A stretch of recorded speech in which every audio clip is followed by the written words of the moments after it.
Mata adalah panglima hati. Segala yang kita kerjakan tanpa disadari menciptakan misteri yang ada dalam hati. Baik, buruk, kejam, pilu, sampai kisah ironis, semua akan kita kuak di sini, menembus mata batin. Program ini akan menghadirkan orang-orang yang pernah ataupun masih melakukan tindakan di luar batas kewajaran. Dan malam hari ini yang jadi bintang tamu adalah Tengku Dewi. Dewi, terima kasih sudah hadir di Menembus Mata Batin. Selamat malam. Sama-sama, terima kasih juga. Yang hadir di sini itu kadang-kadang orang yang berkaitan dengan pelaku mistis. Oke. Melakukan pesugihan, penglaris, pakai jimat, pakai susuk, ada sosok gaib. Kamu sendiri pernah gak sih mengalami kejadian yang bisa dibilang di luar batas nalar gitu? Kalau dibilang sering, enggak ya. Tapi saya sempat mengalami beberapa kejadian yang kalau bisa dibilang di luar batas nalar.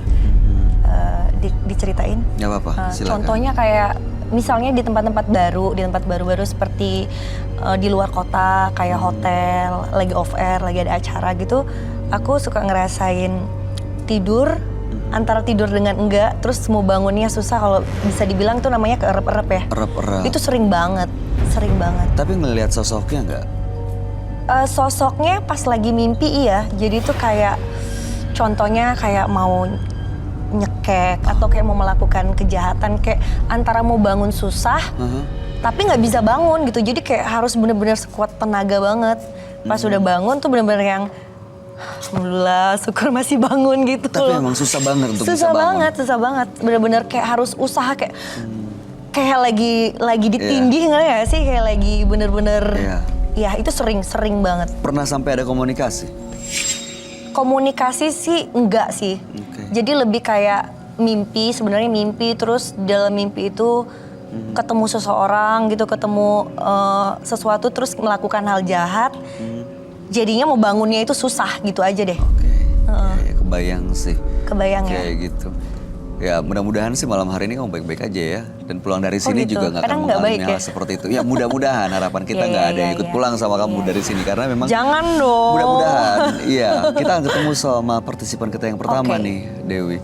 Partisipan kita adalah seorang wanita yang mengaku melakukan pesugihan penglaris dengan menggunakan media pakaian dalam dan juga menyan. Kami akan panggil dia dengan nama samaran. Kami persilahkan.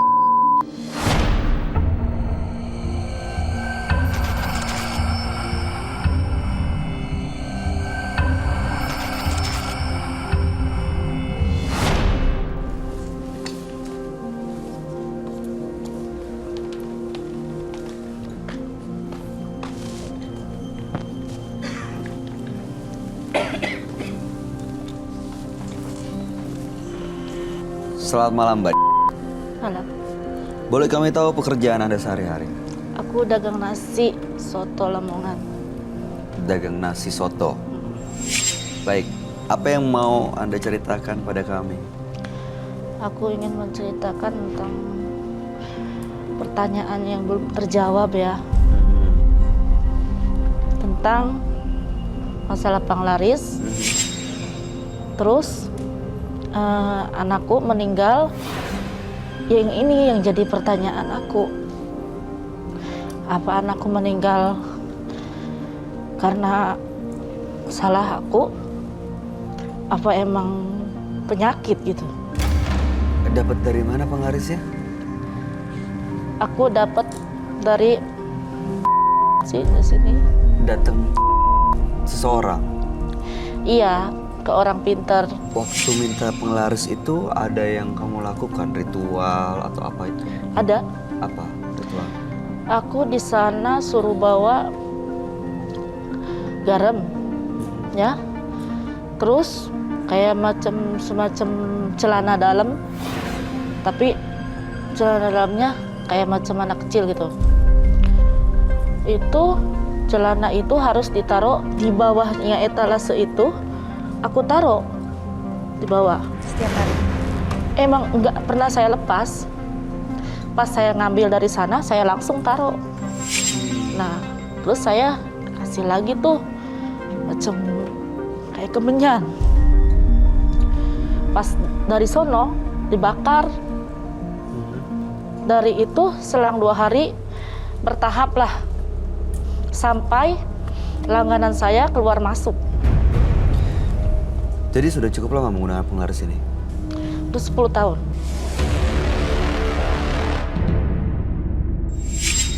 Oke. Sekarang masih ya? Sekarang saya tinggalin, tapi barang-barangnya masih ada. Baik. Tujuan Mbak datang ke sini untuk apa sebenarnya?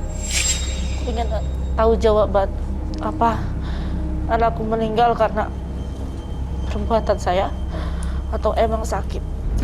Tapi kalau memang sakit, cara medis nggak ada. Nggak ada ya. Baik. Mudah-mudahan Mbak bisa mendapatkan jawabannya pada malam hari ini. Ya. Ya. Mengenai penglarisnya ya itu urusan Mbak lah. Mau diteruskan atau enggak. Ya. Tapi kita coba cari solusinya malam hari ini. Anda akan kami ajak untuk bertemu langsung dengan sahabat kami. Dia adalah seorang indigo. Kami persilahkan Roy Kiyoshi.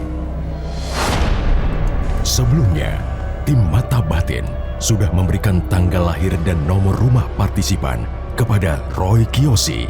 Dengan mata batinnya, Roy akan membaca berdasarkan angka yang kami berikan. Ina lahir pada tahun 1984 di tanggal 14 April. Memiliki keinginan untuk hidup bahagia dan mau melakukan apa saja untuk bisa merasakan kemewahan. Tetapi semua itu bagaikan luntur petir dan berakibat fatal bagi Ina. Saya melihat Ina di sini. Ada kata api. Selamat malam. Selamat malam, Roy. Silakan duduk semua. Terima kasih. Terima kasih. Duh, saya kok nggak tega ya lihat partisipan saya yang sekarang ini ya. Kenapa, Roy? Entah kenapa ya. Ini baru pertama kali saya kan ketemu kamu ya. Saya melihat adanya, sebelum saya bacakan ini, saya melihat adanya berita yang tidak menyenangkan nanti akan muncul ke Mbak. Panggilannya Ina.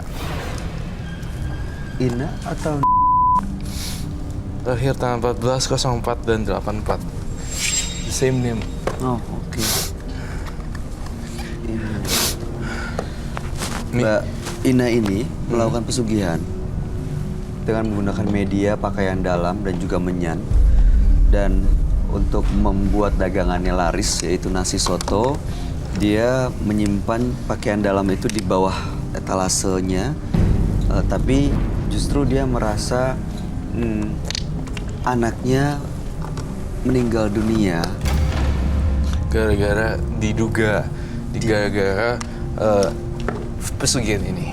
diduga ada kaitannya dengan itu. Juga ada kaitannya. Nah, teka-teki misteri ini Iya. kita akan bongkar ya seperti apa dan apakah memang benar atau memang sudah faktor alam semesta yang nentuin kayak gitu. Memang ajalnya. Memang sudah aja. Tapi mohon maaf sekali sebesar-besarnya pada Mbak Ina ya, saya panggilnya.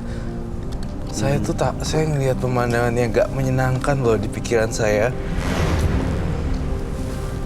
Kamu tiduran doang loh, terus tiba-tiba kayak dipasangin selang gitu. Lalu bantuan apa ya yang bisa Roy bantu pada malam hari ini? Apa bantuannya? Iya, aku kesini ingin tahu jawaban itu yang tadi aku cerita. Jadi mau tahu sebenarnya anaknya meninggal apakah karena memang benar-benar sudah umurnya atau memang ada kaitannya, karena anaknya ini bukan nggak tahu anaknya atau bukan, tapi Mbak Ina ini sering mendengar suara tangisan anak kecil di kamar mandi. Apakah ada kaitannya atau tidak ya? Hmm. Ada. Ada kaitannya. Dan kamu kan seorang ibu kan ya. Naluri sang ibu tidak pernah salah. Kamu pernah dengar itu gak? Ya. naluri dan insting ke anaknya itu nggak pernah salah. Malah justru anak yang ke orang tua kadang suka ya nggak, ya kasih ibu sepanjang masa, kasih anak sepanjang galah. Itu yang saya rasakan di Ina. Ada kaitannya? Ada. Terus Saya melihat kamu ada tulisan kata, aku nggak bermaksud ya, saya mohon maaf.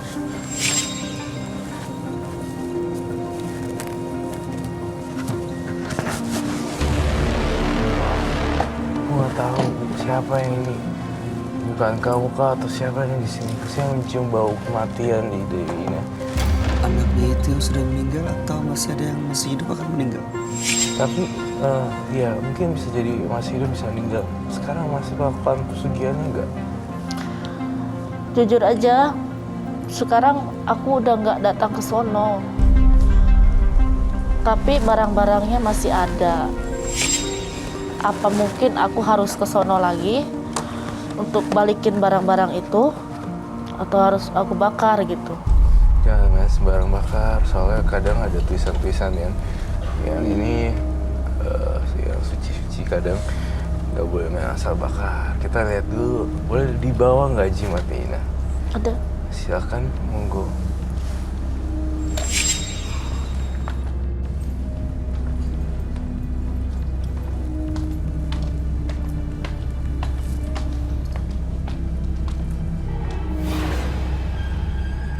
Ini apa Mbak Ina?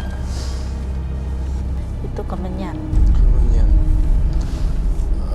boleh gak kalau misalnya Roy minta Mbak Ina melakukan reka adegan ulang, seperti apa pemanggilan makhluk-makhluk halus tersebut dan pesugihannya kayak gimana? Dibakar. Dibakar apa ini? Ini ada kain hitam boleh Pak? Tuh, ini kolornya. Cara dalam Itu- yang orang bekas. Sama dalam siapa? Ya nggak tahu juga. Banyak aku diskusin sono itu. Oke. Ini yang ada di balik etalase itu? Cuma ini? Iya, Dan sebelum ditaruh di etalase dibawa ke dukun itu? iya boleh ngasih dia. Tapi kamu tahu nggak sih Mbak, bahwa ritual itu dan melakukan media ini mengundang makhluk-makhluk halus yang akhirnya ikut gitu, tahu nggak? Tahu. Kalau tahu nggak mungkin saya lakuin. Iya. Dia nggak nyadar ya? Iya, dia ini loh, dia tuh sedih banget sih sebenarnya. Dia mau anak-anaknya baik dan dia mau kembaliin ke waktu zaman dulu ini sebelum ada gini-ginian. Ya kan? Saya ngeliat air mata ibu yang tulus tau. Bener-bener gak bisa dibayar nyawa. Gak bisa dibayar pakai uang. Nyawa anak-anaknya. Rasanya sakit, sedih. Itu yang saya rasain. Tapi saya mau dong Mbak Ina. Saya kan dari tadi dengar kata ini dan penglihatan ini. Apa gara-gara ini kamu mikirnya begini ya? Jujur. Tahu. Pokoknya kalau aku lagi tidur nih, kadang aku tidur kan di kasur. Ada anak kecil tapi nggak kenal. Itu siapa? Di kamar? Tapi pas aku bangun nggak ada. Tuh. Kelihatan wajahnya? Nggak kayak macam kayak mimpi tapi kayak bukan mimpi gitu. Nggak tahu juga sih. Terus kadang kalau aku mau ngelakuin apa aja nih, ini kan bakal bahaya. Kadang-kadang dia jangan gitu. Seolah-olah dia ada di belakang saya gitu. Apa sosok itu adalah anaknya dia, Roy? Sosok jin yang menyamar jadi anaknya sih saya lihat. Tuh. Aduh, Bang. kamu pengen nangis banget ya. Kalau aku lagi sendiri nih, kayak tinggi, gede kan, hitam, lewat. Pas aku tengok, nggak ada. Kamu kasihan, saya sedih. Aku nanya, kamu lihat nggak sama suami kan? Tadi ada yang lewat. Ah, kamu ngaco katanya gitu. Perasaan aku nggak ngaco. aku lihat. Mbak Ina, kamu sedih banget keluarin semua sampahnya di sini ya. Jangan setengah-setengah. Aku tahu tadi tetesan air mata lo ada loh. Tung gitu. Bener-bener sedih. Maaf Mbak, kalau boleh tahu udah berapa lama ya setelah anaknya meninggal sampai saat ini? Sekarang udah ada kayaknya 3 tahun. 3 tahun. Tapi 3 tahun juga kayaknya nggak. Kalau lihat anak sepantaran dia tuh yang bareng gitu, Kayak baru kemarin ya. sakit gitu. Soalnya Nggak mau kehilangan lega. anak ya. Sakit sih. Memang bener-bener sakit luar biasa sedih. Kehilangan anaknya dan ya apalagi nggak tahu sebabnya dan beritanya secara medis ternyata nggak ada Iya. diagnosa sakit apa-apa. Tadi sempet Mbak Ina nanya ada sosok tinggi besar itu saya lihat juga loh. Ada di sini Kan Mbak Ina tadi bilang ada sosok tinggi dan besar. yang lewat sekelebat itu. Lewat sekelebat itu. Saya merasakan ada kehadirannya di sini. Benar-benar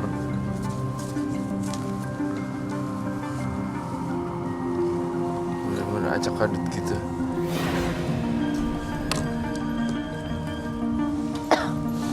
Sama sekali ya kita nggak bisa ngulangin waktu sih ya. Iya. Saya cuma berharap ke depannya jauh lebih bijak gitu. Iya, Mbak Ina ini kayaknya nggak nyadar konsekuensi dari penglaris yang dilakuin. Tapi setelah anak meninggal sampai sekarang nggak pernah balik lagi ke orang itu untuk melakukan ini.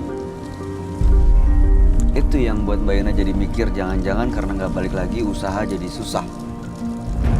Gimana Roy yang kamu lihat? Iya, pemahaman yang salah, harusnya datang nggak datang tetap usaha laris. Tapi saya pernah datang waktu anak saya sakit, pas dia mau meninggal ya, saya nggak tahu juga dia meninggal besok. Waktu besoknya itu meninggal, sekarangnya saya kan datang. Saya tanya kan, takut saya lupa kan karena saya ke situ kan. Apa ini karena omongan saya? Cuma ya orang pintar itu jawabnya cuma gini, anak ibu berobat kemana aja, mau berapapun habis duit, tapi tetap nggak bakalan sembuh. Kenapa? Saya nggak tahu, dia cuma jawab begitu doang. Ibu nggak nanya? Iya, aku nanya apa mungkin aku lupa. Ini katanya punya nazar gitu. Dia diam. Itu luar pengetahuan saya, kata dia.